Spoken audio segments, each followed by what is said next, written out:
सरपंच संतोष देशमुख हत्याकांड त्याचबरोबर मकोका अंतर्गत कारवाईमधील जे आरोपी आहेत त्यांची संपत्ती गोठण्यासाठीचा अर्ज जे आता SIT कडनं बीडच्या न्यायालयामध्ये देण्यात आला आहे। याच अगोदर याच प्रकरणामध्ये म्हणजे CID कडनं जे तपासी अधिकारी होते अनिल गुजर यांच्याकडनं देखील CIDच्या मार्फत केज जिल्हा सत्र न्यायालयामध्ये या आरोपींची संपत्ती गोठण्यात यावी असा अर्ज केजच्या जिल्हा सत्र न्यायालयामध्ये दिला होता। मात्र आता SITने देखील याच्यामध्ये पाऊल उचलल्याचं पाहायला मिळतंय।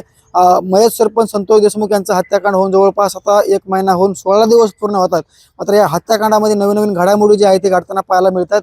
केजच्या न्यायालयामध्ये 2 कोटी रुपये खंडणी प्रकरणी खटला चालू तर मकोका अंतर्गत कारवाई आणि त्याचबरोबर सरपंच संतोष देशमुख यांच्या हत्याकांडासंदर्भाची जी कारवाई आहे त्याचबरोबर जो खटला आहे तो बीडच्या न्यायालयामध्ये सुरेखा आर पाटील यांच्या कोर्टासमोर चालू आहे आणि त्यांच्याच कोर्टाकडे SITचे जे तपासी अधिकारी आहेत अप्पर पोलीस अधीक्षक किरण पाटील यांच्या मार्फत संपूर्ण आरोपींची संपत्ती गोठण्यात यावी अशा स्वरूपाचा एक अर्ज जे आहे ते आज काल करण्यात आलेला आहे। त्याच्यामध्ये स्पष्टपणे उल्लेख केलेला आहे की जे आरोपी आहेत जे की मुख्य आरोपी सुदर्शन गुले, जयराम चाटे, महेश केदार, प्रतीक गुले, सुधीर सांगळे, कृष्णा आंधळे, त्याचबरोबर जे की महेश केदार आणि विशेष म्हणजे मकोका अंतर्गत कारवाई आणि सरपंच संतोष देशमुख यांचे हत्याकांड आणि त्याचबरोबर 2 कोटी रुपये खंडणी प्रकरणातील आरोपी वाल्मिक कराडची देखील आता संपत्ती गोठण्यासाठीचा अर्ज केजच्या न्यायालयाबरोबरच जे की बीडचे न्यायालय आहे सुरेखा आर पाटील यांचं मकोका कोर्टाअंतर्गत जे न्यायालय आहे त्या न्यायालयाकडे देखील यासाठीने हा अर्ज सुपूर्द केलेला आहे।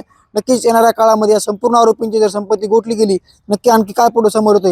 मात्र आज तरी या संपूर्ण प्रक्रियेमध्ये सरपंच संतोष देशमुख यांची हत्या आणि त्याचबरोबर मकोका अंतर्गत कारवाई या संपूर्ण कारवाईमधील जे आरोपी आहेत जे गुन्हेगार आहेत त्यांची संपत्ती गोठण्यासंदर्भाचा अर्ज SITने बीडच्या न्यायालयाकडे म्हणजेच मोका कोर्टाकडे केलेला आहे।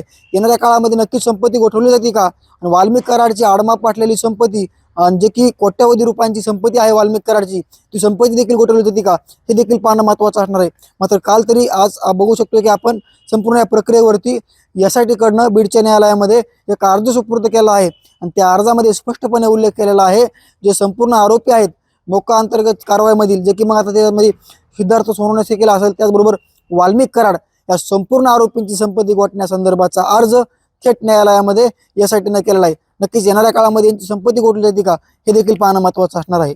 मुंबई तस्करी योगेश काशीद, बीड।